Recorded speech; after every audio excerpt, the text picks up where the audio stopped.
Hello. Unhealthy RadTech lifestyles. Oh, that's a duplicate title right there. So this is about vagueness. It's about having vagueness in your job. If a tech doesn't know what it is they're supposed to be doing, it's going to cause ambiguity and unsatisfaction or dissatisfaction. And it'll give them a feel like they're not quite fully in control of what they're supposed to be doing. Or they may be doing things they maybe don't necessarily need to be doing, and then they feel like they're not getting the recognition for all that they do. Captain Obvious there says set clear expectations so you stay out of vagueness. There's the old added see one, do one, teach one to make sure everybody knows what we're supposed to be doing.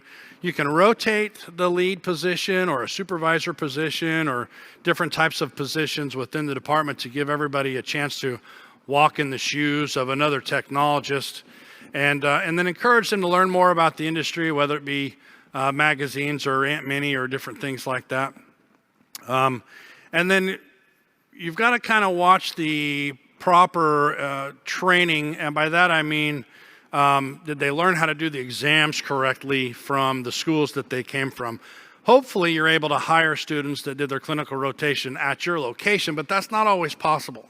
So you've got to be sure that they have the appropriate competency level. And I've listed on there, use an established competency list. I like the Donna Wright model. If you haven't heard of that, WRIGHT. The Donna Wright model has a whole competency program. We have a in-house educator that goes through that with every technologist. It's a way of making sure that people stay competent in all the exams that we hired them to do, because they don't always do all of them. Sometimes they get cornered, or you even have technologists that are happy to take the trauma pager. That's kind of old language. We don't really have pagers anymore, do we? But they would always volunteer to take the level 1 stuff because it's exciting, it's adrenaline. Well, then they'd get less exams that you get on an outpatient basis. So the use of a competency list will help you to stay on top of proper training, and then make sure you have a good onboarding protocol. I think in this day and age, most do. I still see them in the forums, though, people saying they get hired and just kind of thrown in there. I like the model where you get a week training in the ER, and then a week training in the OR, and then a week just in the general department, kind of handling outpatients and walkie-talkies. And then if you can round out a 4th week with something else, maybe out at the ortho clinic or something like that, a good solid month of getting somebody accustomed to the department it goes a lot farther than hiring somebody and just kind of tossing them in there. Unhealthy work environment. So we got to stay on top of the safety issues. I've had technologists in IR who I had one particular IR tech who stuck herself twice in a year. She just wasn't quite focused, and she was trying to recap on all the things that we know you're not supposed to do, and that can lead to issues down the road.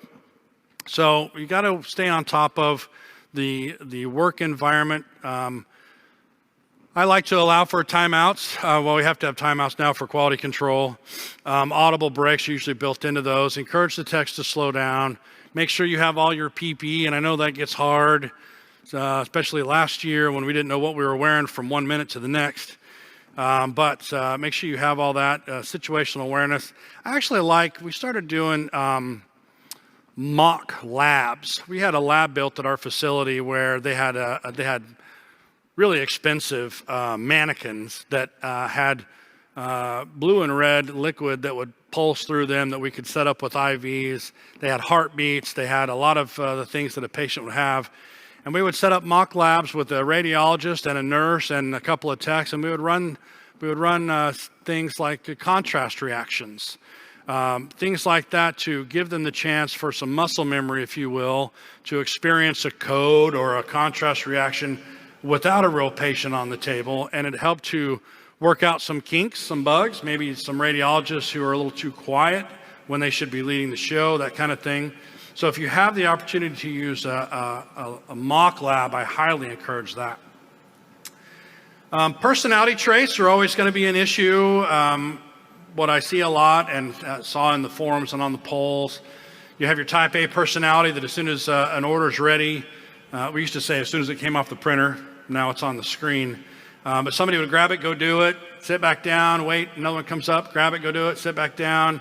Pretty soon somebody's done 4 or 5 exams while the other person's still sitting there, and some animosity will start to build up. How come I'm doing every exam? Well, because you keep jumping up and grabbing them all. So we've got to start watching the productivity numbers and seeing. I remember when I was a tech, actually, I don't know, 2006, 7, something like that. I was an x-ray tech in Arizona, and I got called into the office, and my director said, I noticed that you're doing a lot of chest x-rays and extremities on the night shift, and your partner's doing a lot of the harder exams like the cross-table lateral hips. And I said, well, actually, I'm the guy holding the leg up in the air while that person's doing the imaging, and then she closes all the exams while I'm off getting the next patient. So I can assure you I'm involved. I'm just not the one closing the exams. But that was a good call out by that director. Hey, how come you're doing all the easy stuff and she's doing all the hard stuff? That's the kind of thing you can keep your eye on. Discuss the appropriate workflow for the department. Be keen to offer additional training to people that you feel like maybe aren't just getting it, aren't just catching on. Inappropriate equipment, I'm sure nobody has that, right? Everybody has all the equipment that they want. Never have to ask for an upgrade because your CFO just throws it at you. But just in case you don't, we know that when we have down equipment, that's downtime, not just for the patients, but also for the techs. It's actually stressful on the techs because they can see the work list backing up while the machine's down. So try to encourage getting out ahead of that. I like to start asking for new equipment around the 10-year mark, start begging around the 12-year mark. Some say that's kind of long, but really, I mean, I have a friend, Dave, who works in California as a director right now, and he's still got a 16-slice GE Lightspeed that's functioning. And so, you know, we like to ask for new stuff around 10 years, 12 years. Definitely want to replace it around 15. We know it can go longer if we got a good machine, but you really got to do your best to stay ahead of that and not allow things to get too far behind, as best you can, right? I mean, sometimes our hands are tied. And then always, you know, work with your biomed to repair your stuff, QC your stuff.